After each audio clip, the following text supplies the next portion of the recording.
ये स्पुतनिक की आवाज है, दुनिया का सबसे पहला मानव सर्जित सैटेलाइट जिसे सोवियत यूनियन ने 1957 में लॉन्च किया था। हमने तब धरती पे बैठे बैठे इस सैटेलाइट को ऑपरेट किया था।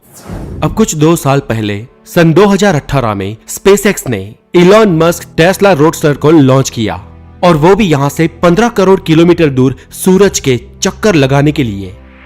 फिलहाल करीब 1100 एक्टिव सैटेलाइट्स हमारी पृथ्वी के आसपास चक्कर लगा रहे हैं और वो सारे के सारे यहां से धरती पे बैठे बैठे ऑपरेट किए जाते हैं।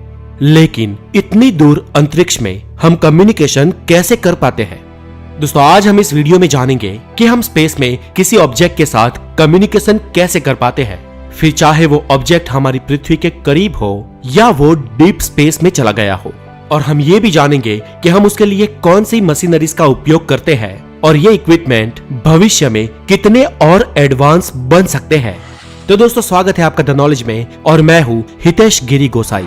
तो चले सबसे पहले बात करते हैं उन सैटेलाइट्स की जो हमारे जियो स्टेशनरी ऑर्बिट में चक्कर लगा रहे हैं, जो पृथ्वी की सतह से करीब 36,000 किलोमीटर की ऊंचाई पर स्पेस में भ्रमण करते हैं। दोस्तों, ऐसे सैटेलाइट्स के साथ संपर्क बनाने के लिए हमें हमारे सिग्नल को रेडियो वेव में कन्वर्ट करना पड़ता है और हमने भेजे ये इलेक्ट्रोमैग्नेटिक रेडियो वेव्स 2,99,792 किलोमीटर पर सेकंड की रफ्तार से ट्रैवल करते हैं। जी हाँ, at the speed of light.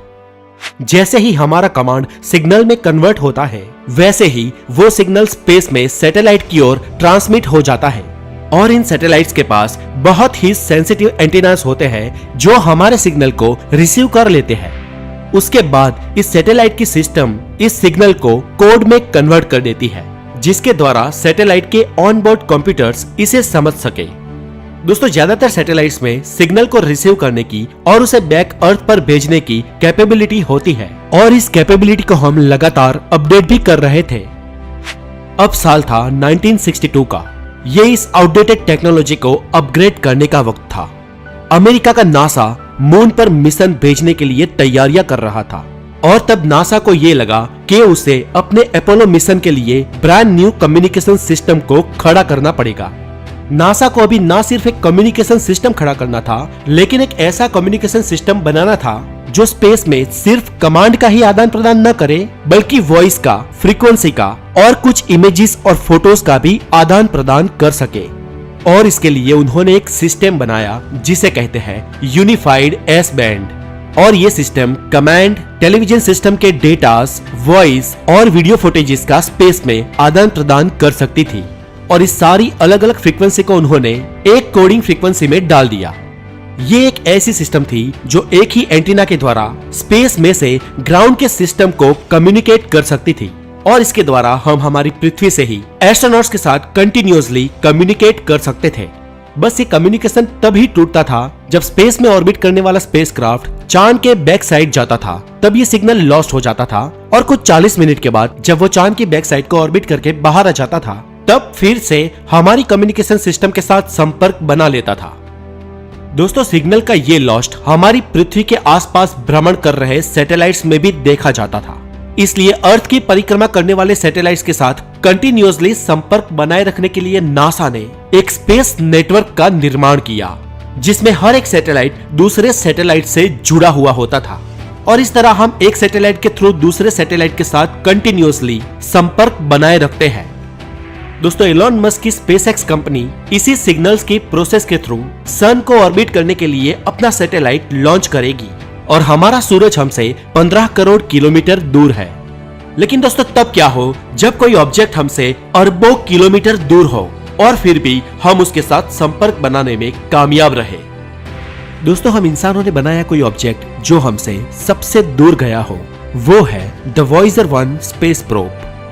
इसे आउटर सोलर सिस्टम की स्टडी के लिए सन 1977 में लॉन्च किया गया था और फिलहाल ये हमसे करीब 20 अरब किलोमीटर दूर जा चुका है और ये अभी वीरान स्पेस में करीब 62,000 किलोमीटर पर आवर की स्पीड से ट्रैवल कर रहा होगा।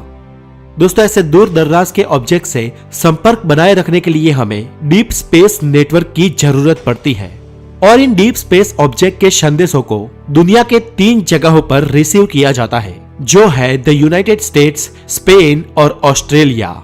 और इन तीनों जगहों के एंटीनास बहुत ही एडवांस, कॉम्प्लेक्स और हाई इंटेंसिटी होते हैं। दोस्तों, पृथ्वी के सबसे नजदीकी सैटेलाइट्स के सिग्नल को पकड़ने के लिए हम लो गेन एंटीनास का उपयोग करते हैं और डीप स्पेस के सैटेलाइट्स के लिए हम हाई गेन एंटीनास का उपयोग करते हैं, क्योंकि वहां से आने वाले सिग्नल्स बहुत ही लो वेव्स के होते हैं।